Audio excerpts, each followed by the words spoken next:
Hey there, fabulous ladies. Welcome to Bring Back Your Pink, where we celebrate the fabulousness of midlife and beyond. I am Jen B, your host, your biggest fangirl and impact-driven entrepreneur living my biggest and boldest life, so you can too. Get ready to leave behind societal expectations and embrace a life filled with laughter, joy, and endless possibilities. So stand tall, turn up the volume, and let's dive into the world of living life in full color. Together, we'll rediscover the power of being unapologetically ourselves, and we will release our inner vibrancy, and together we will bring back our pink. Let's make every moment count, girls. Hello, lovely ladies, and welcome to this week's episode of Bring Back Your Pink. Today, I want to talk about something that is super close to my heart. The importance of finding, embracing, and living your own style. Especially as a midlife woman, it is so important. I've had some fabulous ladies on here over the past few weeks talking about style, empowering clothing, and fashion, and I really want to give my take on this as well. You see, midlife is this amazing cocktail of wisdom, experience, and if we're being honest here, a touch of the I really don't give a hoot what others think. But I really do want to talk about why finding your style matters so much at this time of our lives. Because, see, the juggling act of life, being a mum, a businesswoman, a wife, a friend, and all of the other roles can get in the way. It's kind of like wearing a different hat for each part we play. But here's the problem. When we switch those hats so rapidly, so fluidly, we actually sometimes forget the head that's wearing them. And we lose a bit of ourselves in that hustle. And often the first casualty is our own personal style. And, often we are trying to fit in and not stand out. And yeah, that is a casualty. You see, style isn't about fashion. It's a visual language. It's shorthand for who we are at our core.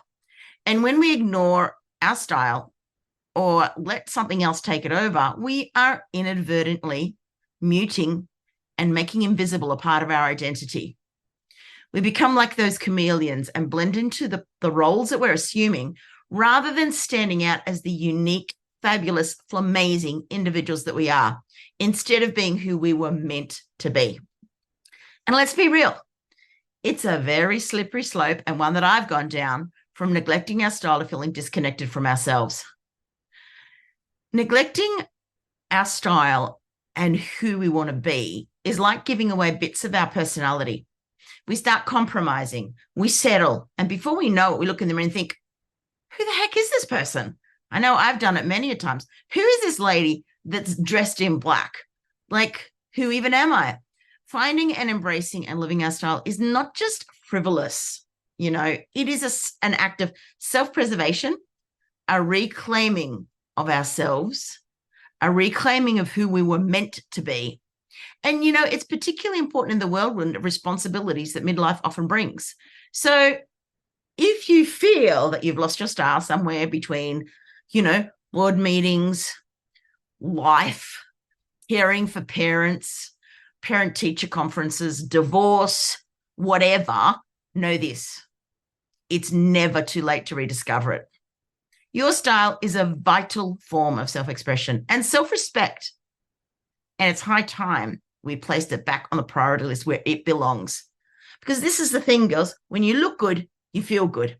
Now, you might be thinking, oh, that's just vanity. Actually, no, it's psychology. In a study conducted by researchers, and I hope I can get their names right, Hajo Adam and Adam D. Galinsky, they found that what we wear can affect our psychological process. It's called enclothed cognition. I'm not going to talk about it right now, but go Google it. And it is a real thing, ladies. It really is. And I know myself, when I'm out in all my colors and people are commenting like, I love your colorfulness, I love your style, I feel good. And, in midlife, we've earned the right to feel empowered. We've been through things. We've learnt lessons. And hopefully we have gathered a fair bit of wisdom along the way. I don't know about me, actually, but a lot of people have. And a visual style that aligns with who we are can be a really bold statement of our self-empowerment. And we want that, don't we? Now, finding your style. You're probably thinking, Jen, but how do I find my style? So I'm really big on being self-aware. So take stock of what makes you you. Have a think about what makes you feel good. Do you love colors? Like me, use them. But perhaps you prefer black or minimalism, and that is perfectly okay. Your style should echo your persona and who you are. And a really good way, if you get a bit stuck, is using an inspiration board. I mean, Pinterest, I love Pinterest. I merrily go down the dark hole of Pinterest frequently, but whether it's even magazine clippings, gathering visuals, and hello, I am a brand designer. I love mood boards and visuals, can help you pinpoint what you like and the look you want to have.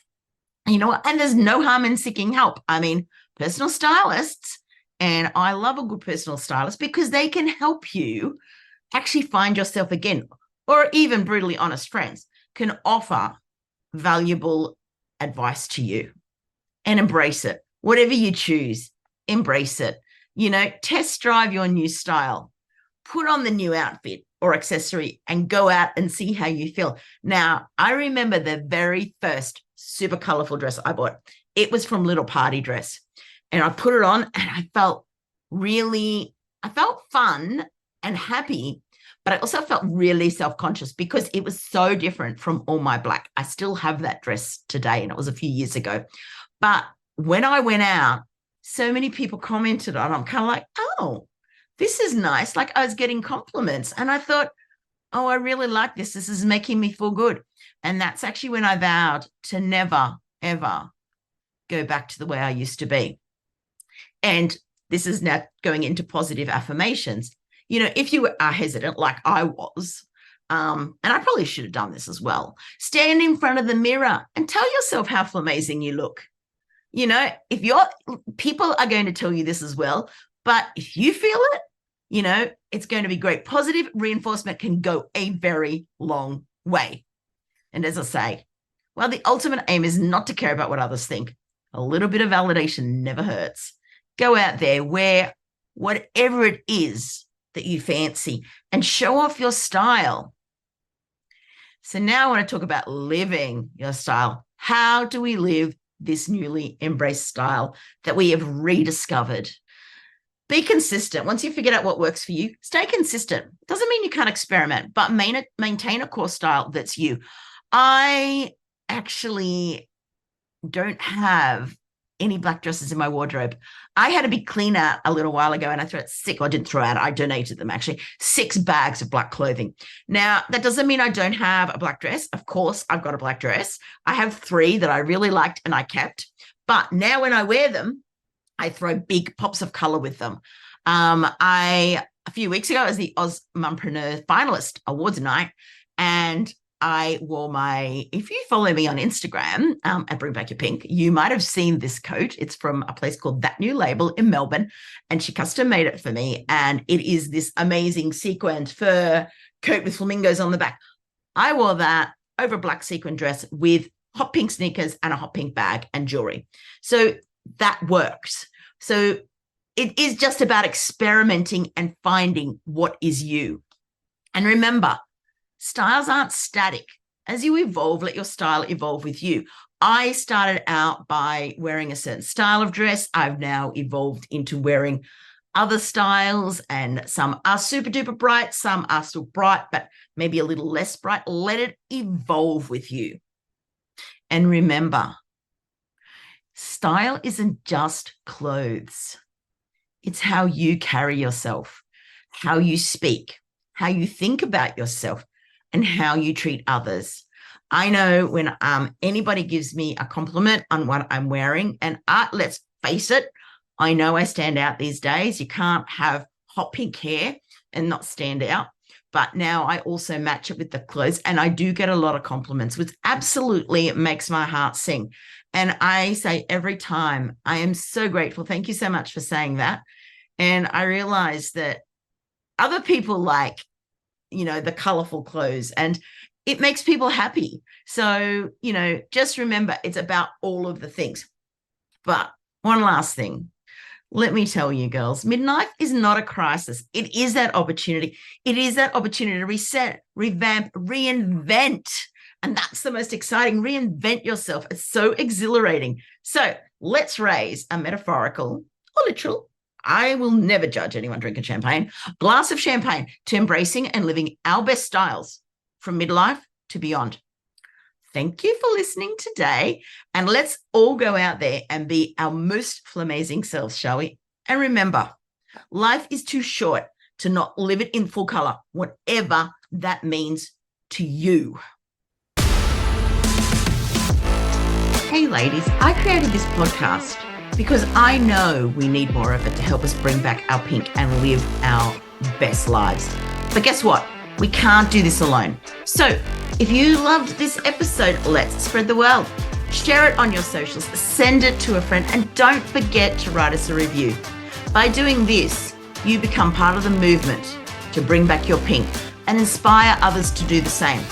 I'm incredibly grateful to have you in my world as we live life in full color and become our authentic selves. Together, we're unstoppable. Let's keep rocking and bringing back the pink.